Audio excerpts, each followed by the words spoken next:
Advocate Mohammad जनान भट्टी अपनी आज की रिपोर्टेड जजमेंट के साथ। ये जजमेंट जो है Mohammad Rizwan versus the state 2025 LHC Mister Justice Mohammad Jawad Zafar Sahab की ये जजमेंट है जो कि रिपोर्ट हुई है और ये 540 CRPC पे जो है ना ये बात करती है। तो इसका जो कोर लीगल पॉइंट है कि जब कोर्ट जो है कॉग्निजेंस लेती है, जब चलान आ जाता है तो 241A के तहत कॉपीज़ डिस्ट्रीब्यूट होती हैं अक्यूज़ को। चार्ज फ्रेम होता है 242 CRPC के तहत, और अगर कोई कन्फेशन वगैरह हो तो उसके ऊपर 243 के तहत कन्विक्शन हो जाती है अगर बंदा गिल्टी होता है। अगर नहीं तो फिर फुल फ्लैज जो एक ट्रायल होता है 244 CRPC के तहत। तो यहाँ पे 244(1) क्लास में कहा गया कि ये मैंडेटरी प्रोविज़न है। कोर्ट क्या करती है, उन्होंने रिकॉर्ड करनी है प्रोसिक्यूशन की भी और डिफेंस की भी एविडेंस। अब इसमें लेजिस्लेटिव की इंटेंट क्या है कि मैंडेटरी है या डायरेक्टरी है। तो यहाँ पे शेल का वर्ड यूज़ हुआ है 241 एंड 244, जो इंडिकेट करता है कि it's a mandatory procedure. Honourable supreme court की जजमेंट्स यहाँ पे जो सामने है आपके।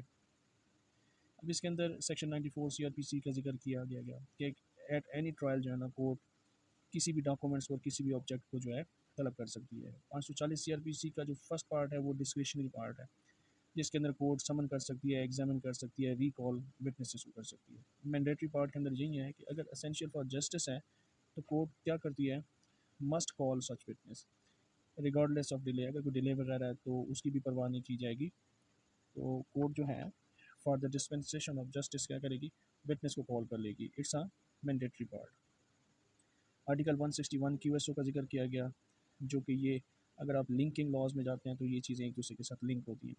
आर्टिकल 161 QSO यही कहता है कि जज किसी भी वक्त कोर्ट के अंदर, चाहे वो रेलिवेंट है चाहे वो इरेलीवेंट है, वो सवाल कर सकता है और बंदा पाबंद है जवाब देने का, जो भी बंदा जिससे सवाल किया जाएगा।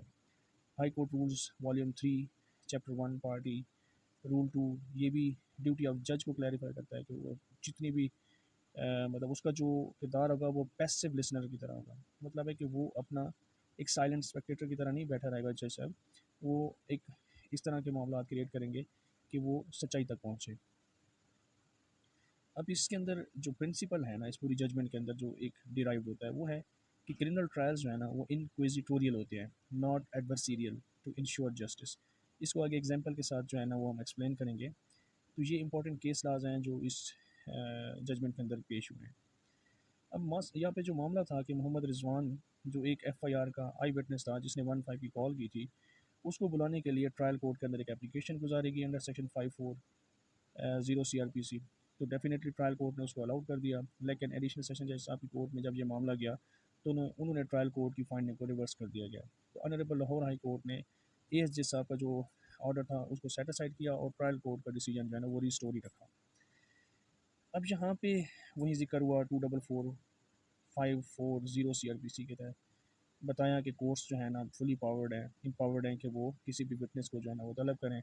और ख़ुसूसन जब मामला ऐसा आता है कि आपने सच्चाई के ऊपर पहुंचना होता है तो कोर्ट सो मोटे तौर पर भी पार्टीज़ को बुला सकती है, विटनेसेस को बुला सकती है।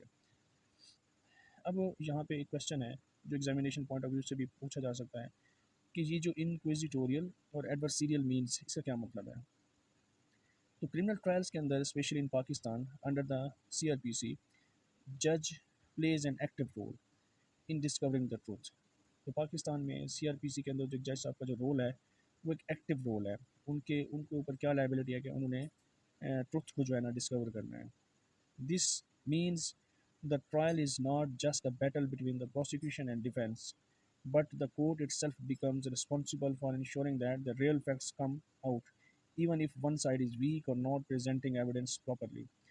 तो यहाँ पे जो बेसिक प्रिंसिपल है कि ये जो ट्रायल होता है वो सिर्फ प्रोसिक्यूशन और डिफेंस के दरमियान कोई ऐसा मामला नहीं है। ये कोर्ट की भी एक जिम्मेदारी है कि वो रियल फैक्ट्स के ऊपर पहुँचे। ठीक है। तो ये जो क्रिमिनल ट्रायल्स होते हैं ना इनको क्या कहा गया है कि इनक्विजिटोरियल होते हैं इन नेचर, नॉट प्योरली एडवर्सीरियल। तो ये क्या है जनाब, तो एक छोटा सा चार्ट है इसके मुताबिक समझते हैं।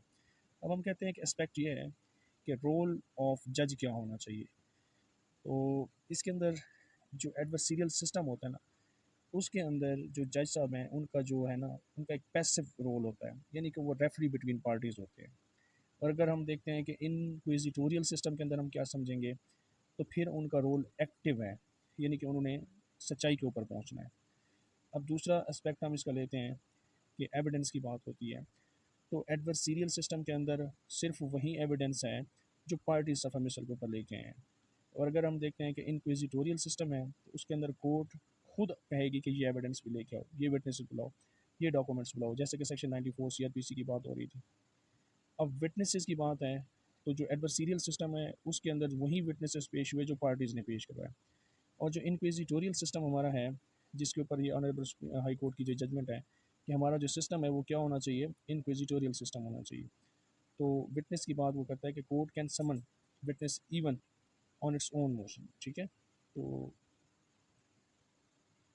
ये इसको आगे देखते हैं।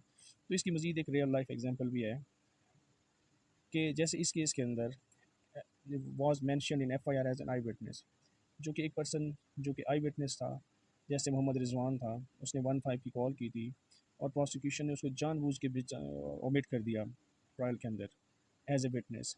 अब जज साहब ने ये देखा कि this gap and knows this person evidence is important to reveal the truth. और जो जज साहब उनको ये लगता है कि ये विटनेस इंतहाई अहम है, इसको यहाँ पे आना चाहिए, तो अंडर सेक्शन 540 CRPC क्या करेगा, summon this person as a court witness because justice demand hearing him. ठीक है, अगर मिसाल के तौर पर ऊपर डिफेंस या प्रोसिक्यूशन ने अप्लाई ही ना किया हो कि उस विटनेस को तलब किया जाए, लेकिन ये जो हमने दो प्रिंसिपल पढ़े हैं ना कि एक तो इंक्विजिटोरियल सिस्टम होता है और एक एडवर्सरियल सिस्टम है।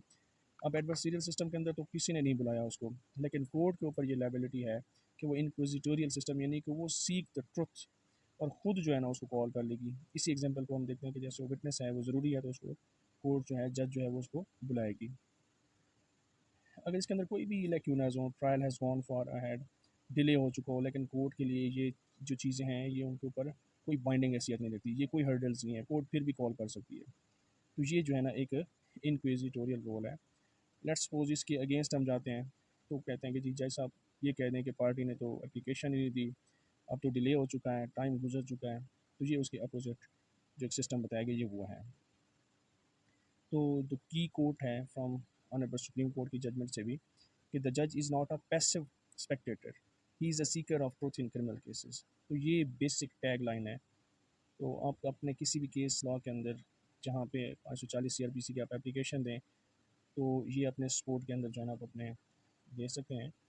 बाकी अगर कोई बात नहीं समझ आई या मैं समझाने में जो है ना कामयाब नहीं रहा या मुझसे कोई गलती हुई है तो मुझे भी आप लोग जो है ना मेरी भी इस्लाह कर सकते हैं। और इसको लाइक कीजिएगा, चैनल को सब्सक्राइब कीजिएगा। Thank you very much.